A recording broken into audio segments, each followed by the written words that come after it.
Il y a un merveilleux film à suspense qui passe dans les cinémas du coin. En voyant les premières scènes, vous prédisez que, à coup sûr, c'est ça qui va se passer. Quelques minutes plus tard, ce n'est pas ça. Dernière scène, je suis sûr que c'est ça. Quand la dernière scène arrive, quelque chose de totalement différent se passe. S'il y a du suspense, votre cœur va palpiter, votre cœur va se briser. Le seul problème, c'est que vous avez perdu la capacité de savourer le suspense. Vous êtes à un match déjà joué. Avez-vous déjà vu un film à suspense ou lu un livre comme ça? Allô?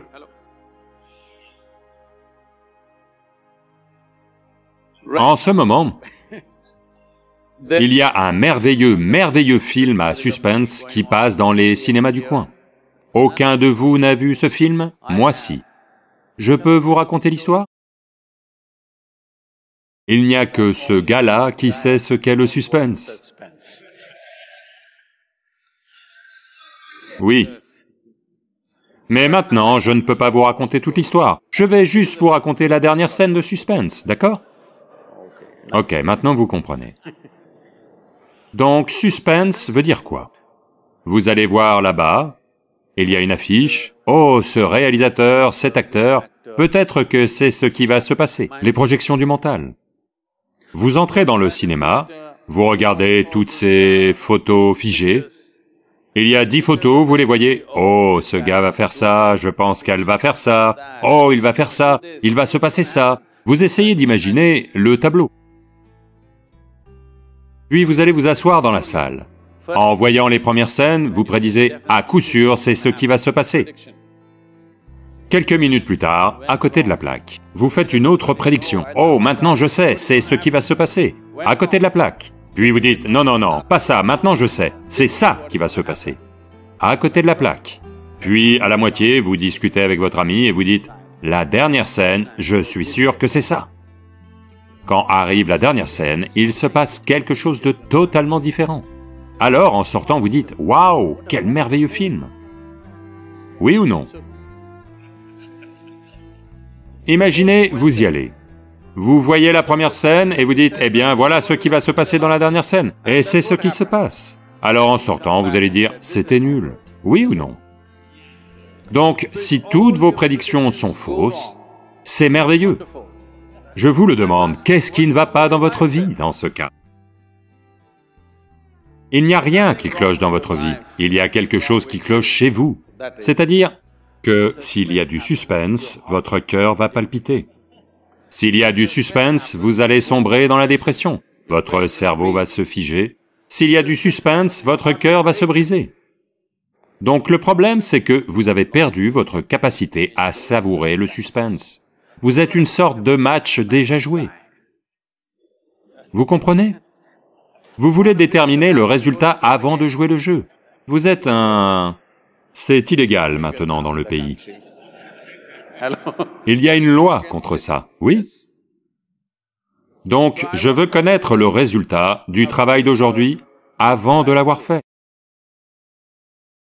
Je vous le demande, combien parmi vous sont réellement capables de s'impliquer absolument dans quelque chose en sachant parfaitement quel en sera le résultat? Non. 99% des gens ne peuvent pas s'impliquer aujourd'hui s'ils savent ce qui va se passer demain. Donc, c'est mieux que vous ne sachiez pas ce qui va se passer demain, n'est-ce pas? Une chose que vous devez comprendre, c'est que, dans cette affaire qu'est la vie, vous n'êtes pas arrivé avec le moindre investissement, vous êtes venus les mains vides, d'accord? Donc, quoi qu'il se passe, vous êtes du côté des profits. Allô? Le seul problème, c'est que vous avez perdu la capacité à savourer le suspense. Vous êtes un match déjà joué. Donc, vous allez chez votre astrologue, vous écrivez un horoscope, et tout ça pour dire, que va-t-il se passer? Que va-t-il se passer? Non, vous ne devriez pas savoir ce qui va se passer. Allô? Si vous êtes dans un état joyeux, plus c'est imprévisible, plus c'est marrant, n'est-ce pas? Si vous êtes malheureux, Même le plus petit suspense va vous faire flipper à mort. Oui ou non? Le problème, c'est juste ceci. Vous avez perdu votre capacité à savourer le suspense. Il n'y a rien de mal dans la vie. Il n'y a rien de mal dans les affaires. Non, Sadhguru, mais les conditions du marché sont devenues comme ça, il se passe ça. C'est du suspense. Allô? Vous voyez, dans chaque film, du moins dans presque chaque film, particulièrement dans les films indiens, vous savez, le héros se fait tabasser par 35 personnes en même temps.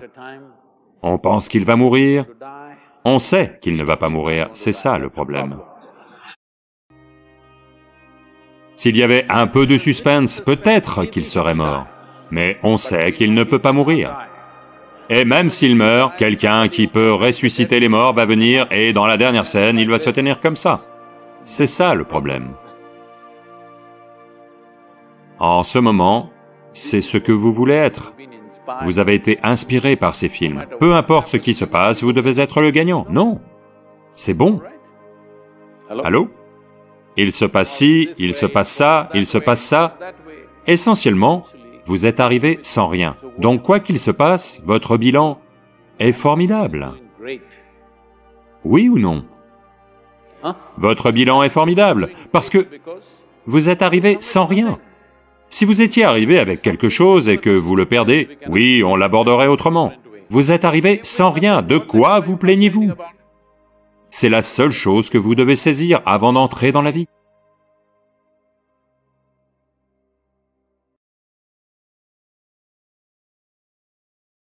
Le désir est une grande énergie. Contenez-la, faites-vous cuire. N'essayez pas de tuer cette énergie. Redirigez-la dans la bonne direction. Vous devez éclater dans la dimension suivante. C'est une grande différence de compréhension de la vie entre l'Orient et l'Occident que... L'Occident a toujours parlé d'évacuer. Tu dois tout évacuer. Tes situations psychologiques, tu dois trouver un moyen de les évacuer, soit sur quelqu'un, soit sur quelque chose. Mais le mode de vie oriental, c'est toujours « n'évacue pas ». Que ce soit ta colère, ou ta haine, ou ton désir, n'importe. Contiens-le, fais-toi cuire. Si tu ne lui permets pas de s'évacuer, il va jaillir. C'est ça le yoga. Ne pas le laisser s'évacuer où que ce soit. Boucher tous les trous. Si tu bouges tous les trous, ça ne fera que monter. Donc ceci est la voie du tantra. C'est en cela que ces philosophies sont diamétralement opposées à d'autres voies. Ce qu'ils disent, c'est que, quoi que tu fasses, que tu sois en colère, ou excité, ou haineux, ce sont d'immenses énergies, n'est-ce pas? La colère est une très grande énergie, n'est-ce pas? La haine est une très grande énergie. Le désir est une très grande énergie. Tout ce que vous devez apprendre, c'est à ne pas tuer l'énergie, à ne pas évacuer l'énergie, juste à transformer l'énergie un peu. Un homme qui n'est pas capable de colère, clairement, il ne sera pas capable d'aimer non plus. Clairement, il ne sera pas capable de grande compassion. Si l'énergie déborde sous forme de colère, de désir ou de haine, n'essayez pas de tuer cette énergie. Tout ce que vous devez faire, c'est de la transformer, la rediriger dans la bonne direction. Parce que vous êtes énergie, n'est-ce pas? Ce que vous appelez la vie est énergie. Ce que vous appelez le divin est aussi énergie. Tout ce que vous avez à faire, c'est de lui trouver le bon passage.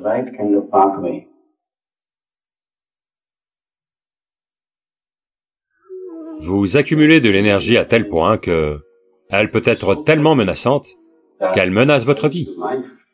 Elle devient tellement puissante en vous qu'elle menace votre vie même. À moins que l'énergie ne soit si puissante, elle n'ira nulle part. Elle ne va pas vous transporter assez loin. Je parle de ça parce que des tas d'entre vous sont passés par ces phases. Et quand ça devient trop, vous cherchez des soulagements. Bien des fois, des situations sont apparues en vous où vous ne pouvez plus le supporter. Donc, Vous partez chercher un soulagement. Vous voulez lire un livre, vous voulez allumer la télé, ou vous voulez vous distraire. Vous voulez interrompre la pratique quelques jours pour une certaine raison. Vous faites ces choses parce que c'est un soulagement. Vous trouvez une façon de vous soulager. C'est agréable. Mais si vous n'arrêtez pas de vous soulager comme ça, vous n'aurez jamais l'énergie nécessaire pour éclater dans une autre dimension. Vous n'allez pas entrer dans la dimension suivante. Vous devez éclater dans la dimension suivante. Donc si vous voulez éclater, la première chose c'est que vous devez gonfler jusqu'au point d'éclatement. Quand vous serez assez gonflé, on va vous piquer.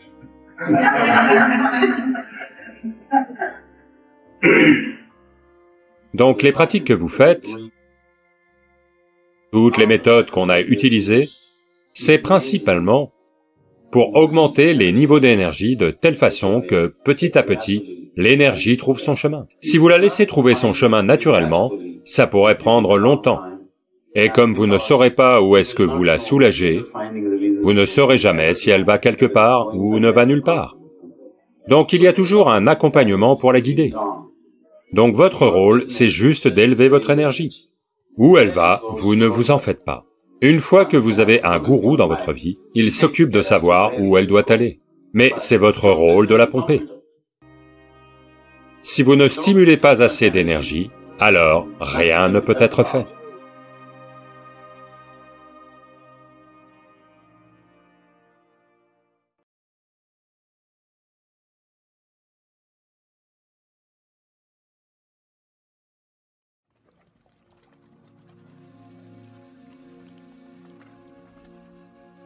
Bonjour. C'est un plaisir de voir un public si nombreux.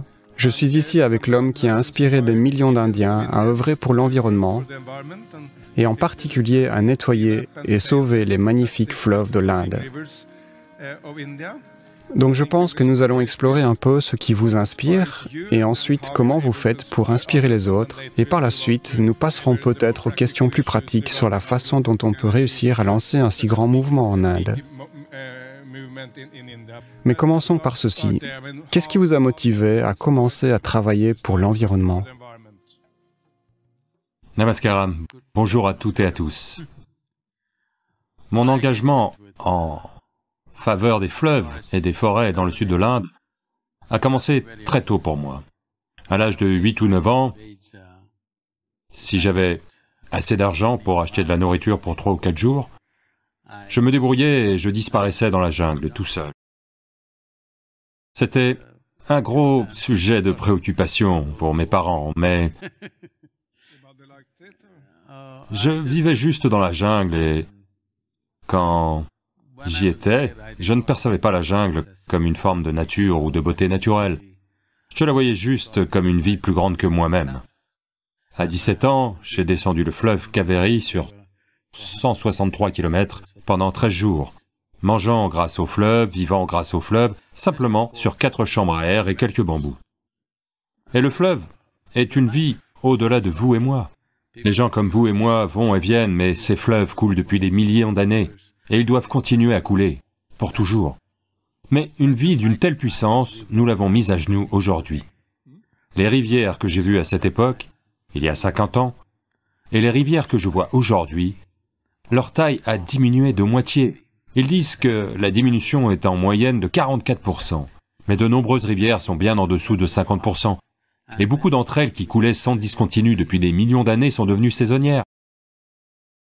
Cette année, le fleuve Kaveri n'a pas atteint l'océan pendant 3 mois et demi. Il s'est asséché sur 170 km depuis l'embouchure. La totalité de la longueur du Kaveri est au Tamil Nadu. Ces deux États, le Karnataka et le Tamil Nadu, se font la guerre au sujet de l'eau. Ça dure depuis 25 ans. Mais la longueur totale du fleuve est de seulement 430 km. Mais il s'est asséché sur 170 km. Et le plus triste, c'est que quand nous avons fait ce concours de dessin à travers le pays, dans plus de 160 000 écoles, beaucoup d'enfants, quand nous leur avons demandé de dessiner une rivière, ont uniquement dessiné du sable. Voilà l'expérience qu'ont les gens. Et pourquoi cela? Pourquoi ça sèche-t-elle tant? L'agriculture? Pourquoi est-ce que cela se produit? Voyez, en Inde, seulement 4% de l'eau des rivières est alimentée par les glaciers. Le reste est entièrement alimenté par les forêts. Alimenté par les forêts veut essentiellement dire, nous avons des pluies, contrairement à l'Europe, nous avons des pluies pour seulement 40 à 45 jours en moyenne à travers le pays. C'est notre mousson. Pendant ces 45 jours de précipitation, la Terre est censée retenir l'eau pour 365 jours et la laisser lentement s'écouler dans la rivière. Pour que cela ait lieu, il faut une végétation substantielle. Il y a une grave disparition de la végétation, non seulement sous la forme de forêts, mais aussi dans les terres agricoles où il y avait autrefois de la végétation. Par exemple, dans le bassin du Gange, qui représente 25% de la géographie de l'Inde et 33% de la production agricole indienne, au cours des 50 dernières années, nous avons supprimé 94% de la couverture végétale. 94%. Ceci s'est produit principalement parce que, je le sais bien parce qu'il y a 40-45 ans, j'ai travaillé dans l'agriculture, et à cette époque, quand le nouveau mouvement de la révolution verte a démarré, où nous avons commencé à utiliser des engrais chimiques pour la première fois, les entreprises d'engrais conseillaient ouvertement à chaque agriculteur de supprimer tous les arbres, parce que les engrais sont absorbés par le système racinaire des arbres et que les rendements ne seront pas bons. Donc, dans tout le pays, au cours des 35-40 dernières années, il y a eu une énorme disparition de la couverture végétale. C'est la principale raison du recul des eaux. Une autre raison est l'importante exploitation des eaux souterraines, qui est une conséquence inévitable du manque d'eau dans les rivières. Dans votre vidéo, vous avez dit quelque chose comme « les gens croient que l'eau crée les forêts », mais le contraire est plus vrai, les forêts amènent l'eau. C'est bien le cas, il y a de substantielles preuves scientifiques aujourd'hui qui vous montrent que c'est le couvert végétal qui attire la pluie, et en ce moment, nous voyons que, quel que soit l'endroit où les pluies se produisent en Inde, la mousson devient très éparpillée, bien que le même volume d'eau tombe en principe. Ces 100 dernières années, il n'y a pas eu trop de variations dans la quantité d'eau ou de précipitations qui tombent sur le sous-continent indien. Mais l'endroit où ces précipitations tombent et leur fréquence ont complètement changé, principalement à cause du manque de couverture végétale. Et aujourd'hui, cela ne fait plus aucun doute. Tout le monde sait que c'est la forêt qui attire l'eau ou la pluie.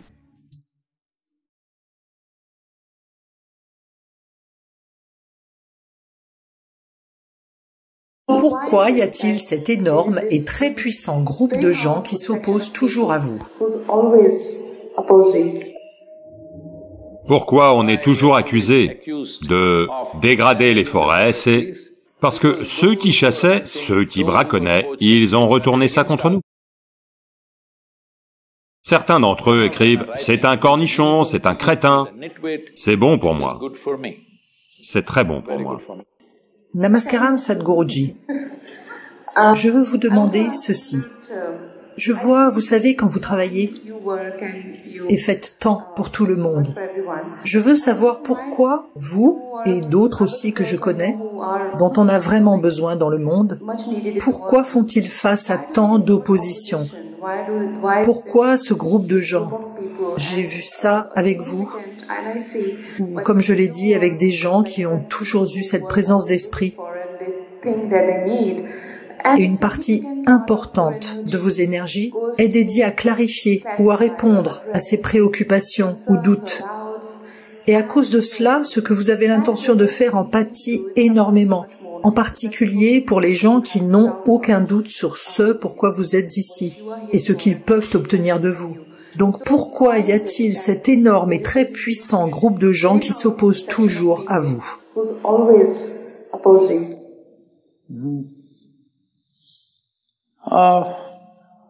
Ne vous fiez pas au bruit qu'ils font sur Twitter. S'ils font énormément de bruit sur Twitter, c'est que c'est un peu aérien, vous savez? Parce qu'ils n'ont pas d'empreinte au sol. Et ils n'ont pas de substance. Tout ce qu'ils ont, c'est qu'ils sont à plein temps sur les réseaux sociaux, en particulier Twitter. Ici, on a laissé les tweets aux oiseaux, parce que eux, ils doivent tweeter. Donc, On ne doit pas les surestimer. Mais en même temps, peut-on les ignorer? Non. Eh bien, vous devez savoir ça. Gautama a été empoisonné 3 fois. La dernière fois, ça l'a tué. La 3e fois, ça l'a tué. Et vous savez que Jésus a été cloué. Vous savez qu'un Mansour a été lapidé à mort. Vous savez qu'un Socrate a été empoisonné. Cela a été l'histoire de l'humanité. Ils sont au moins... Ils ne font que tweeter contre nous. Ça veut dire qu'ils ne sont pas aussi puissants que les ennemis du passé. Ils ont été désarmés à bien des égards. Ils peuvent seulement écrire des bêtises et des obscénités sur vous. Comme je ne bombe pas le torse quand quelqu'un me félicite. Quand quelqu'un m'insulte, je ne me ratatine pas. Ça ne fait aucune différence. En même temps, je pense que l'organisation est devenue alerte et agile grâce à ces gens. Autrement, beaucoup d'entre eux dormiraient à moitié, maintenant tout le monde est alerte. Voyez comme le virus a rendu tout le monde super alerte et conscient de tout ce qu'ils font. Exactement pareil, ce genre de virus aussi, c'est aussi un genre de virus. Tout ce qu'ils veulent, c'est devenir viraux.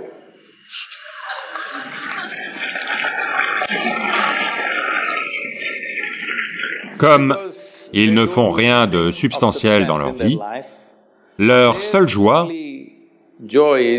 c'est que quelques minutes par jour, ils sont devenus viraux, quelque part, à propos de quelque chose. Parce qu'ils ont dit quelque chose de choquant, ou d'obscène, ou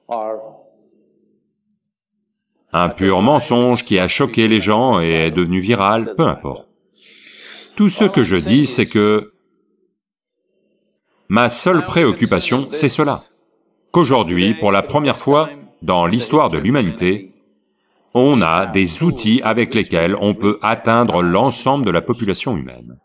Je veux que vous imaginiez, quand un Gautama le Bouddha est arrivé, ou même quand un Adiyogi est arrivé, à combien de gens pouvait-il parler? Il marchait de village en village, de village en village, de village en village, pour parler à 5 personnes, 10 personnes. C'est tout. Je vous le dis, j'étais à l'ashram Sabarmati de Mahatma Gandhi. J'ai toujours été très intrigué par cette marche du sel, vous savez? Quelle brillante idée! Juste du sel. Simplement aller ramasser une poignée de sel a changé tout le mouvement national et lui a fait prendre une certaine direction, ce qui a conduit à diverses choses qui font maintenant partie de l'histoire. Je leur ai demandé, à l'ashram, combien de personnes ont marché avec lui. Bien que j'ai vécu dans ce pays et que je sois raisonnablement au courant de l'histoire, malgré cela, je ne savais pas, je pensais que des milliers de gens avaient dû marcher. Quand je leur ai demandé, ils ont dit que 72 personnes avaient marché avec lui. Vous y croyez? 72 personnes. Avec 72 personnes, il a changé la trajectoire de la lutte pour la liberté de l'Inde. 72 personnes.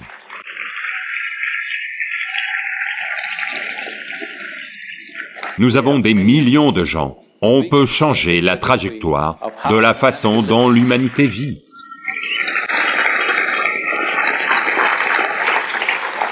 Donc, c'est la toute première fois. Beaucoup de grands êtres sont venus. Mais ils étaient extrêmement handicapés, sans aucune technologie pour parler au monde. Ils devaient se déplacer physiquement, d'un endroit à l'autre.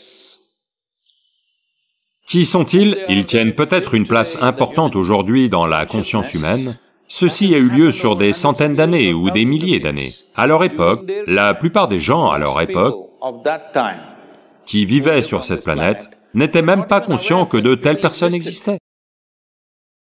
Quand Adiyogi marchait, vous croyez que qui que ce soit était au courant? Un si grand être. Quand un Krishna faisait la guerre, là-bas, dans l'Uttar Pradesh, vous croyez que les Indiens du Sud étaient au courant?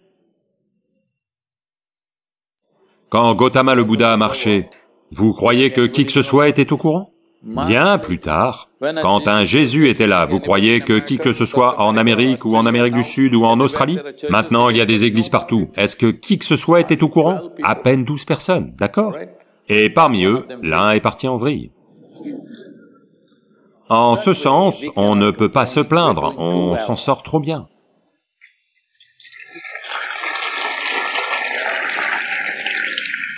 Jamais auparavant, ça n'a été aussi bien. Allô? Jamais auparavant, ça n'a été aussi bien. Qu'est-ce qu'on se plaint de quelques-uns? Ils n'ont pas d'emploi, donc ils sont... Ce sont des auto-entrepreneurs, de l'insulte. Ça va. Mais ils ne se contentent pas juste d'insulter, ils essaient de frapper là où ça fait le plus mal. Pas moi, ils ne peuvent pas me faire du mal à moi, ils vont nuire au travail à divers niveaux. Mais c'est ok. Je pense que si on garde le pied sur l'accélérateur, ce genre de choses vont tomber. Il faut juste qu'on garde le pied sur l'accélérateur encore et encore si notre engagement à créer du bien-être humain qui est là. Si notre engagement reste fort, ces choses ne vont pas seulement tomber, elles seront là aussi demain.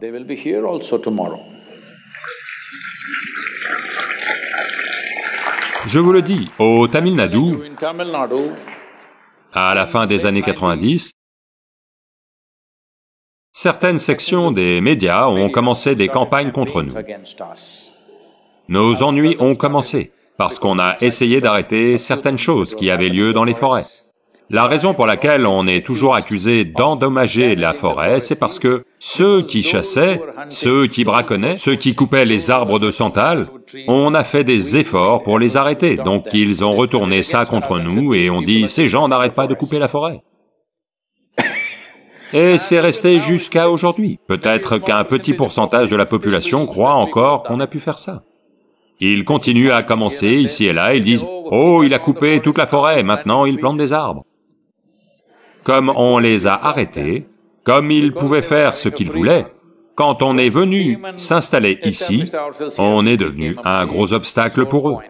On était le gros problème, parce que c'était la seule route à leur disposition pour aller dans la jungle et faire ce qu'ils faisaient. Donc, ils ne peuvent plus manger de gibier, ils ne peuvent plus manger de viande de buffle, ils ne peuvent plus chasser, ils ne peuvent plus le sanglier. Tout cela leur manque, et bien sûr, le bois de santal et ceux qui défrichent les arbres pour cultiver de la marijuana là-haut, tout cela on les a stoppés. À cause de ça, 25 ans plus tard, il y a encore des rumeurs qu'on a détruit des milliers d'hectares de forêt. Eh bien, vous demandez à n'importe quel garde forestier qui travaille dans la région, si la forêt se porte mieux avec nous ou moins bien avec nous. Vous pouvez demander à n'importe qui. Et vous pouvez demander à n'importe quel villageois ici. Les gens qui vivent ici depuis assez longtemps, ils savent que tout est devenu sûr et sécurisé grâce à nous. Donc, à cause de cela, ils n'arrêtent pas. Tout ce dont vous pouvez accuser un homme, ce qu'un homme peut faire et ne pas faire, il nous en accuse. Ces jours-ci, ils essaient aussi de commenter mes citations et mes discours, et tout ça. À quel point je suis stupide et... C'est bien. C'est une bonne approche qu'ils ont adoptée, je suis très excité par cette approche. Parce que certains d'entre eux écrivent « c'est un cornichon, c'est un crétin », ça c'est bon pour moi. Très bon pour moi, vous ne comprenez pas pourquoi, parce que ça a un certain impact, c'est bien. Ces accusations de forêt et de tuer des éléphants, tout ça, ils ont arrêté parce que ça ne prend pas. Toutes les agences gouvernementales ont publié les informations. Donc ils savent qu'ils ne peuvent pas continuer à dire ça, maintenant ils arrêtent ça. Et ils racontent à quel point je suis idiot et stupide. C'est une bonne publicité pour moi. C'est très bien. Donc en même temps, on ne doit pas... Vous savez, c'est comme le virus. Pas de problème avec le virus, mais on ne veut pas qu'il nous rentre dans le nez. Donc on doit les tenir un peu à l'écart. Ça, il faut toujours y faire attention. Cela ne pose pas de problème, il faut y faire attention. Une certaine quantité d'énergie et de temps est dépensée là-dessus, malheureusement. Mais que faire, ça fait partie de la vie dans le monde. Il y avait un grand sage Kannada nommé Basava. Il a dit,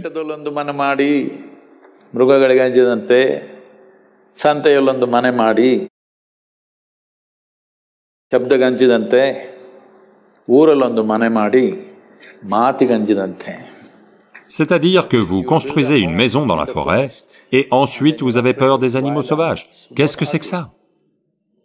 Vous construisez une maison sur la place du marché et vous avez peur du bruit. Qu'est-ce qui cloche chez vous?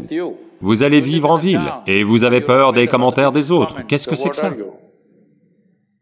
On sait à quoi s'attendre. Vous devez au moins apprécier cela. Tous ces gens qui font des commentaires sur notre stupidité, ils nous écoutent avec avidité. Un jour, ça va les transformer.